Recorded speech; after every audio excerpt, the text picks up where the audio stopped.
Bonjour mes chers spectateurs et mes assidus de la chaîne de D. Ahmed Benfissa sur YouTube, la chaîne de la vérité bien sûr, puisque je ne vous ai jamais menti, ce qui est essentiel, et que je vous ai toujours lu des documents officiels que j'ai transmis soit sur Amnesty International, soit à l'ONU, et soit au comité du prix Nobel de la paix, soit à des journaux qui les ont censurés. Donc je ne sais pas si l'effet de mes vidéos peuvent faire une action lointaine, point de suspension, mais toujours est-il que la dernière vidéo où j'ai parlé de... Je vous ai lu une lettre réactive, si j'ose dire, au comité du prix Nobel de la paix 2010, que j'avais écrit en 2010 et que j'ai relu un an après pour la nomination de ces trois des dernières candidates au prix Nobel de la paix. Je ne sais pas par quel phénomène, mais vous savez très bien que je suis un ardent partisan de la paix dans le monde, et que par vidéo je vous ai lu 2 ou 3 propositions, dont l'une est d'abord l'instauration d'un scrutin électronique pour le vote dans tous les pays du monde, si on veut. C'est militer pour la démocratie, pour internationaliser le concept de démocratie dans le monde. Il s'agit bien sûr du protocole de vote international que j'ai enregistré il y a quelques années à Amnesty International et à l'ONU. Il s'agit bien sûr, vous vous rappelez, j'espère, que j'avais proposé un deuxième vote par SMS envoyé directement à l'ONU le jour du vote, à la sortie du bureau de vote, pour qu'il y ait un contrôle strict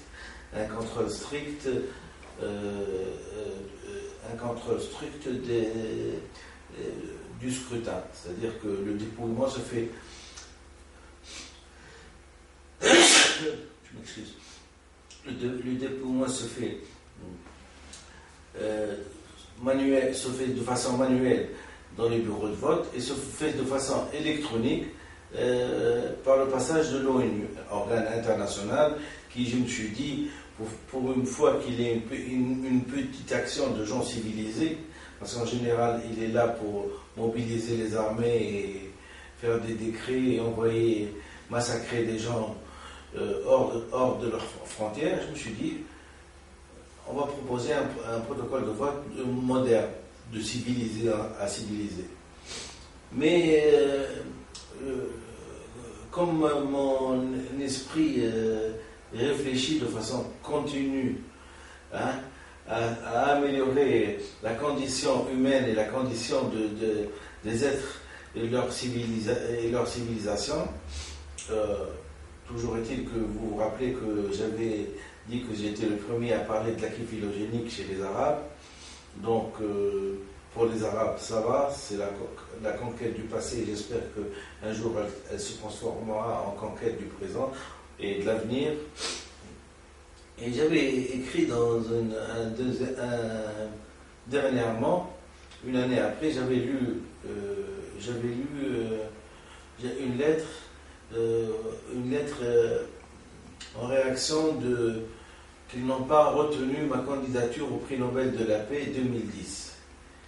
Et j'ai écrit que, puisque c'est comme ça, je vais encore proposer autre chose contre la guerre. Et j'ai proposé un protocole d'aller en guerre, si vous voulez. J'avais expliqué comment le prix movens d'aller en guerre, c'est toujours une suggestion. C'est toujours un mécanisme collectif. C'est-à-dire, c'est le moi collectif de 2, 3 personnes, 4 personnes, et après, ça se multiplie. L'idée délirante d'aller en guerre, parce qu'elle n'est pas logique quand même. Hein? Les êtres humains ne sont pas faits pour s'entretuer. Aussi disparate et le degré de civilisation dont ils sont pas nés pour s'entretuer. Donc j'avais dit que les nouvelles techniques nous permettaient d'éviter les guerres. Comment? Ben, je me suis dit, il suffit que tous les gouvernements de tous les pays du monde se prennent la main pour une fois de façon symbolique et amicale et authentique pour décréter que la guerre était d'abord anticonstitutionnelle. Et que dans le cas où quelqu'un veut aller en guerre, il y avait une possibilité, puisqu'il allait partir en guerre avec des soldats de son pays, et que les futurs morts tombés sur le champ de bataille étaient donc de ce pays-là, il était tout à fait normal de mettre un référendum, d'organiser un référendum avant d'aller en guerre, en demandant au peuple un petit SMS que j'ai appelé d'ailleurs Hold Mabrouk ou Retenez Mabrouk pour que les gens votent avant d'aller en guerre. Et si par exemple le décompte se fait, le décompte du nombre de votes de ce référendum était en faveur de la guerre, c'est-à-dire 51%, on allait en guerre. S'il était sous 50%, on ne pouvait pas aller en guerre. Et ainsi, on n'avait pas ce qu'on appelle un pouvoir absolu aux mains d'une personne, ou de deux, ou de trois, qui pouvaient, par un phénomène de suggestion réciproque, être d'accord, rien que par le fait que chacun puisse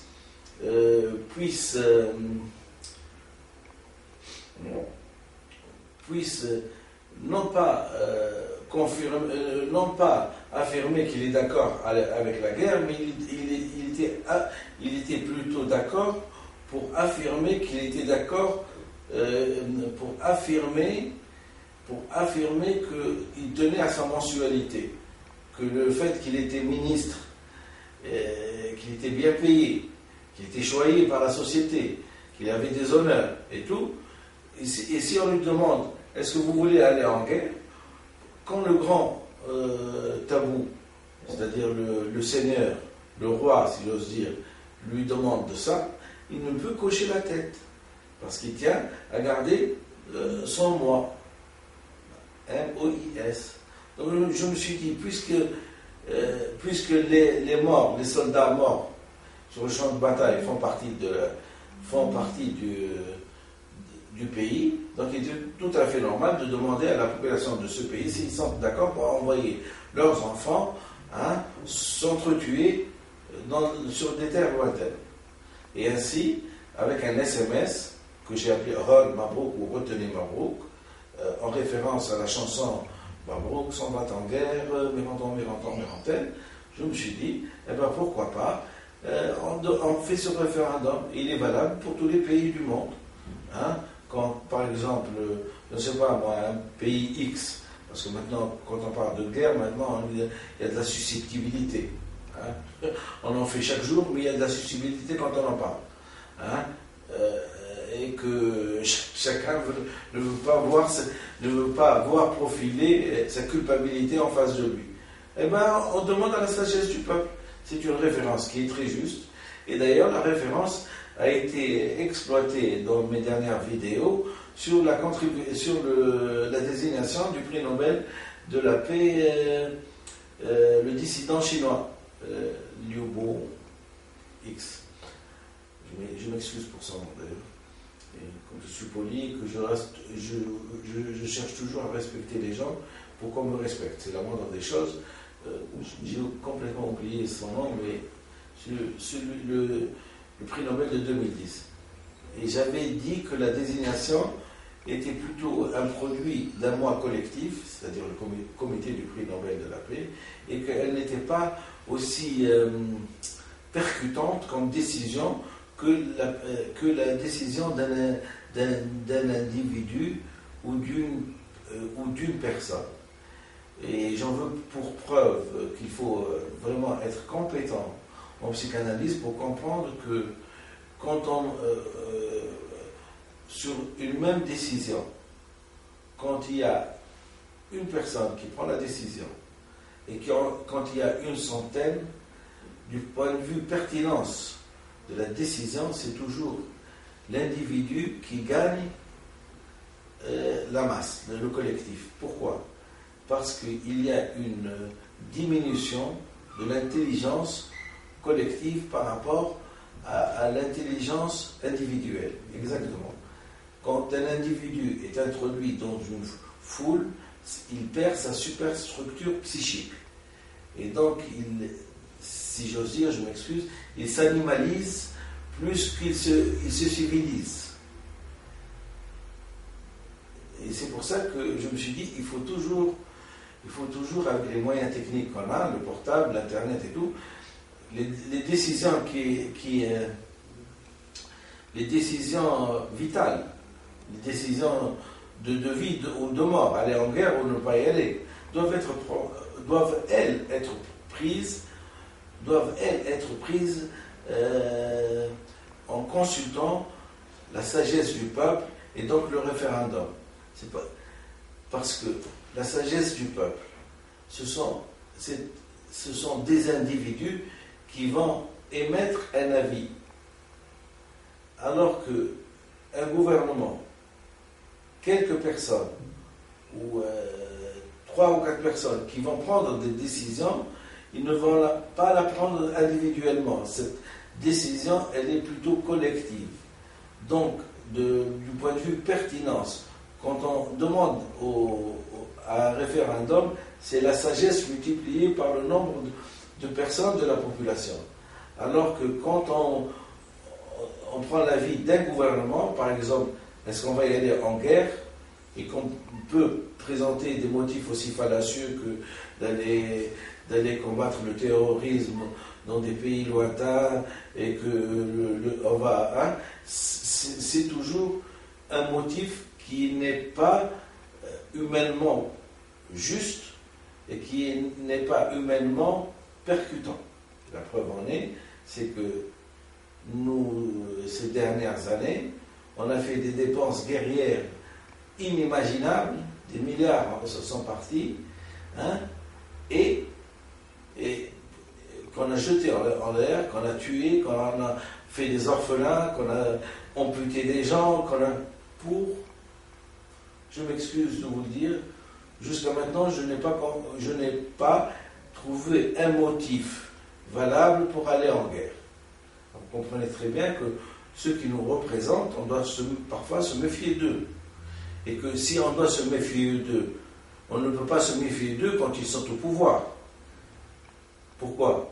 Parce qu'il est difficile de venir partager une idée avec un président de la République et lui dire, par exemple, même son Premier ministre, non, moi je ne suis pas d'accord pour aller en guerre. Je ne suis pas... il est vite viré, le lendemain il est viré. Il est là pour... il est là pour courtiser le président, pour le magnifier. Mais on a une chance. Quelle est cette chance? C'est que quand on n'est pas en période de guerre, et de surplus quand on est, par exemple, en période préélectorale, eh ben, on n'a qu'à mettre un projet de loi qui serait même valable pour la France d'ailleurs, qui serait valable pour la France, qui serait valable pour les États-Unis, qui serait valable